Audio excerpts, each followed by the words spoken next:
Hi, I'm Ross Nichol. I'm the set and lighting designer for the Importance of Being Earnest that we're doing at the Sagebrush. Earnest is a co-production between Western Canada Theatre and the Persephone Theatre in Saskatoon. A co-production is a show mounted by two theatres where they split the costs, and it plays in both locations.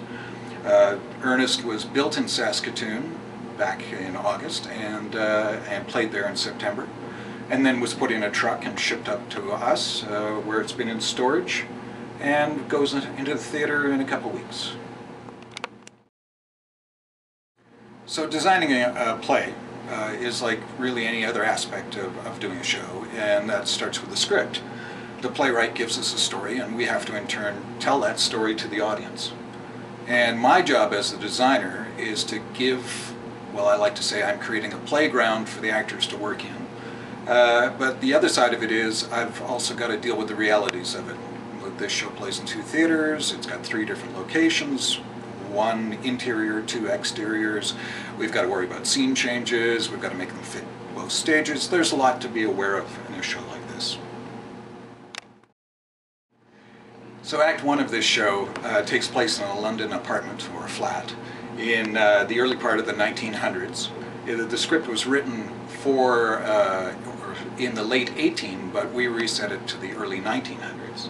And then the Acts 2 and 3 take place at a country estate. So there's quite a bit of scenery involved in a show like this. The other trick is that in Saskatoon they played it with 2 intermissions, which meant there were scene changes during the intermission. We're going to play it with 1 intermission here, which means the scene changes are going to be in front of the audience, so they've got to be well choreographed. Earnest's director is John Wright, and we started to work on the show about 4 months before construction began. There were general discussions about the script and the story and the characters, and then we started to share information like period furniture, architecture, art of the period, all that background information we needed to have kind of a common language on so we knew what we were talking about. So one of the early decisions we made with the script was to use 2-dimensional pieces where we could, set pieces. Main reasons for this were we had those 2 exterior scenes, and doing real trees on stage is tough and expensive. So the 2D approach would help us. Also within the story, there are characters who are really shallow, who, there's false identities. The characters themselves are kind of false fronts. So if you do 2-dimensional set pieces, that kind of mimics what's happening with the characters. I also found an English painter from the period. Her name's Kate Greenaway, and she had a style that both Jonna and I liked. So for the 2-dimensional work, we didn't directly take her work. It's not like we projected it onto the set pieces and drew it out, but we used her as a guide for what I created and what I in turn passed on to the painters. I'll show you some pictures of that in a minute. For the interior scene, we chose to go with the Art Nouveau style because it was the cutting edge at that time in the early 1900s, and also because the characters whose apartment we're in was very rich and always kept his apartment up to date with what was happening, so we were reflecting his character. The other advantage to the 2D approach is that we were able to use the fly systems of both theaters to do the scene changes. So we could do 2D pieces that actually flew in and out, which helped the show move along. And that was another challenge for us. There is 2 theaters.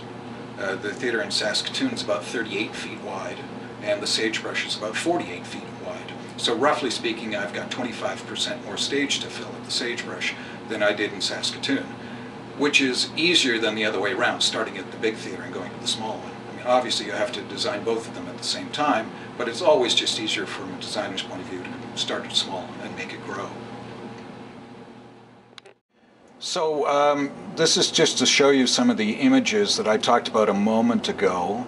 I'm Ross Nichol, I'm the set designer. This is The Importance of Being Earnest, and we're looking at research.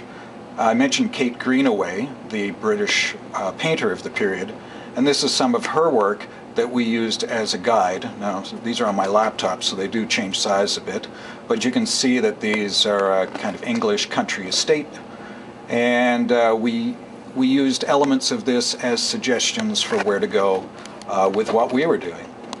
The flowers, if you keep an eye on those flowers, they reappear in my designs in a minute. She also did kids' books, so these you can see are the same style but kind of more simplistic, but the trees were very useful for me. I also looked at architecture pictures of the period. Here's one. I love this building, but I couldn't put that whole thing on stage, but I trimmed it back to this by using Photoshop, and I'll show you where that ends up in a minute. And then for the Art Nouveau apartment building, or apartment in Act 1, I found this. This is actually in an Eastern European train station. So I took this and turned it into this, which is a two-dimensional piece in Act 1. A little sandstone. Set designers are also responsible for furniture, so I had a lot of this stuff to talk to the director and the props people about. There's a quick look at Act 1, so that's that archway I was talking about, and you can see that it's just quickly slammed together in Photoshop, but there's painted drapery on either side and the furniture, and then just a person in there so you have a reference for size. There's it in its next incarnation. This is actually created in a software called Vectorworks that's designed for architects but does theater stuff as well. So you can now see the people in relation to the pieces. Here's Act 2. This is a two-dimensional house and tree that fly in and out. The flowers on the hedge, actually we ended up reducing the number of flowers, but that hedge was flat so it could roll in and out and be reused in Act 3. And there it is in Act 3. You can see my sandstone pillars reappeared, and that green pavilion thing, that's part of that. Okay, so this is the next page of drafting. Here's the riser stack, so it's got the dimensions, the angles, the heights. That's the upstage hedge. It's 30 feet long. You probably can't read that, by 9 feet high. And you can see it's not that hard for the carpenters. The painters did most of the work. Here's the drapery, and this time the painters painted it first and then the carpenters cut to it. This is much more complex. This is the archway that you saw the original research photo of a minute ago, plus in the rendering. So the only way to effectively build this was to project that onto a sheet of plywood and then cut it out. And because I had a little extra room on this sheet, I just gave them some sample furniture here as well. Page 5 of the drafting is Act 2. There's my tree. There's a little bit of the sandstone railings, the rose pyramids, some walls. This is a two-dimensional house that appears upstage, peeking over the hedge, the tree, and again some information about furniture. And finally, page 6, this shows the trellis, again, that started out as that big pavilion in the early research picture, and a bird bath, and there's the wheelbarrow bench I was talking about, the planters, and then just as a reference, and mainly, to be honest, because I had plenty of room on the page, I put renderings of all 3 acts so that they were available for the carpenters and also in rehearsal hall. So once the construction starts, the designer needs to be around the theater for most of the process.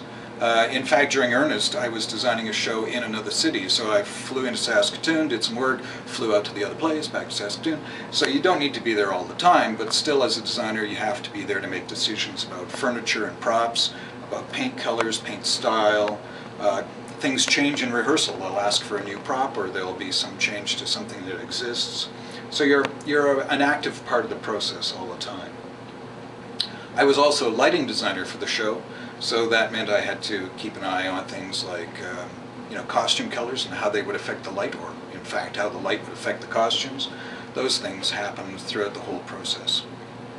Why do I like being a designer? Well, because I get to create things that I couldn't do anywhere else. Even if I was an architect, I couldn't be designing an English country garden. Theater gives me lots of great toys to play with, people that want to do the same things as I do. It's kind of an adventure all the time.